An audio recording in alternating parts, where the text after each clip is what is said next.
Olá pessoal, tudo bem? Espero que sim. Aqui é o professor Vitor Fernandes, professor de História, Filosofia e Sociologia aqui do Super Concurso. E hoje a gente está junto para continuar corrigindo a prova de CFO de 2024, galera. A gente já está terminando a prova, estamos na penúltima questão da prova de História. É a prova de História que a gente está corrigindo ainda aqui nessa sequência de vídeos.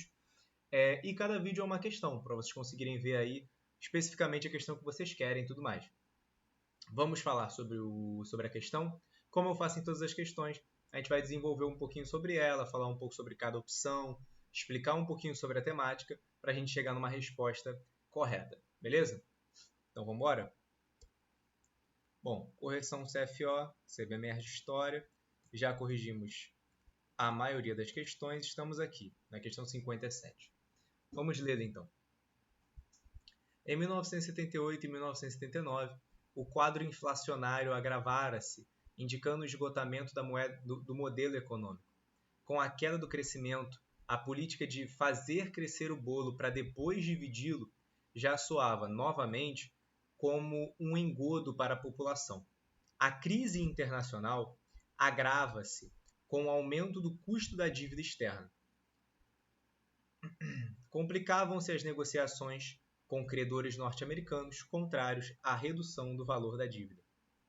Está falando aqui sobre o período da ditadura militar, onde o regime militar ele vai criar muitas dívidas externas para o Brasil, principalmente com os Estados Unidos. Né? Então o Brasil vai ficar devendo muito aos Estados Unidos em questão de dinheiro mesmo, com a ditadura militar. Diante da crise econômica, que é o que estava acontecendo nesse período de ditadura, uma crise econômica, o regime civil-militar, ditadura, tenta manter sob controle as pressões políticas e sociais pelo fim do regime. Para se manter no poder diante da crescente pressão do movimento sindical, o que fez a ditadura militar, né, esse regime civil-militar, o que fez para tentar manter o poder diante dessa crescente crise, né, dessa crise cada vez maior e da pressão dos movimentos sindicais em cima deles? Letra A.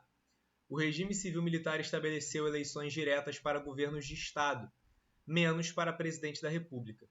Sim, de fato, eleições para a presidência da República de maneira diretas só vão acontecer depois do final da ditadura militar. Eleições menores para vereadores ou até mesmo para governadores aconteceram durante a ditadura. Né? A gente até tem alguns pesquisadores da USP que pesquisam especificamente esse tipo de coisa, essas eleições durante a ditadura. E o que a gente pode observar nessas eleições? Elas não são eleições reais, elas não são confiáveis, elas não são realmente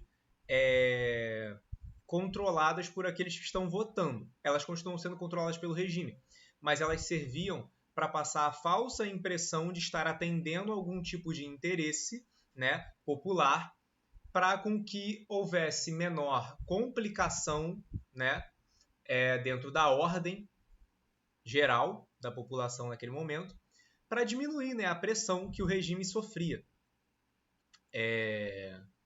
Falar sofrer parece até trazer um coitadismo à ditadura militar, mas não. Sofriam pressão, mas apenas do fato de que pressão estava sendo feita sobre eles.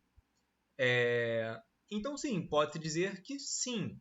Eleições diretas, olha, de fato, as pessoas podiam votar, mas elas não eram eleições reais mesmo, né? A gente consegue observar atualmente que essas eleições elas eram controladas, por vezes fraudulentas, não eram confiáveis, né? Porque era o regime que estava administrando tudo aquilo ainda assim. Então, tudo bem, pode ser, não é uma questão incoerente. Letra B.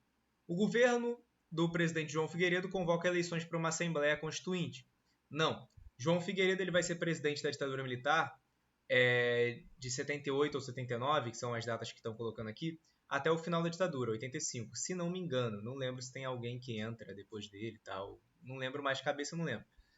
Mas ele foi, de fato, um presidente desse período, mas ele nunca convocou eleições para uma Assembleia Constituinte.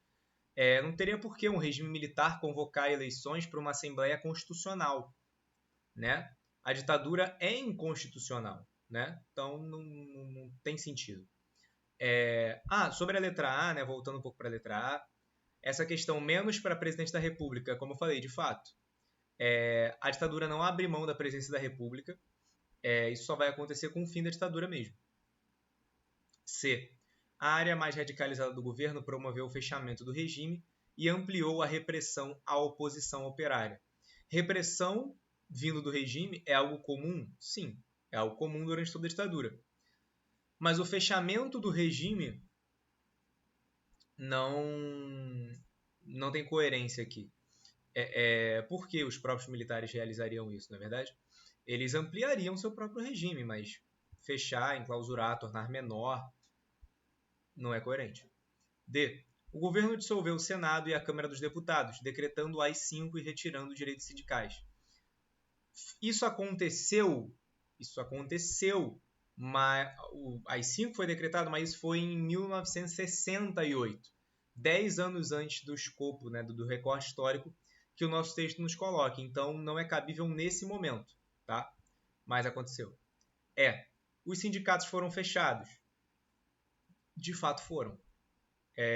Mas eu não lembro exatamente o ano em que os sindicatos foram fechados. A própria questão está dizendo que havia pressão do movimento sindical. Então, em 1978 e 79, ou esses sindicatos ainda não haviam sido fechados, o que eu acho muito difícil, tendo em vista que o AI-5 foi um dos períodos de maior repressão do regime e foi 10 anos antes das datas colocadas aqui, os sindicatos foram fechados.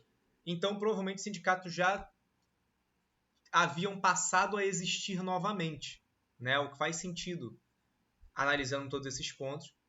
Os sindicatos foram fechados de modo a garantir ao governo o exercício da liderança do processo de abertura política. Houve um processo de abertura política? Houve. Nesse momento, não, mais para frente, 1980 e pouco.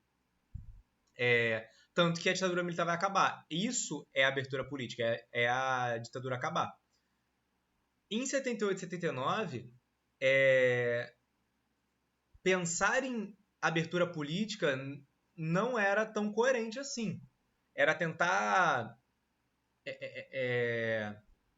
resolver as principais demandas para evitar maiores problemas, evitar a crescente pressão, mas não entregar a presidência.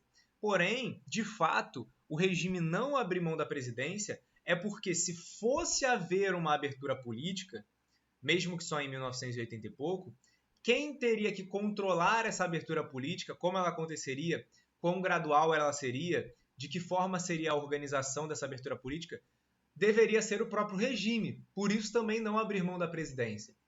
Então a letra E, ela não é plenamente incoerente, tá? O que eu acho que pega ela aqui, por quê? A gente tem um gabarito preliminar já da prova, e no gabarito preliminar nós temos a letra A, tá? Essa questão pode ser contestada por alguém que fez a prova?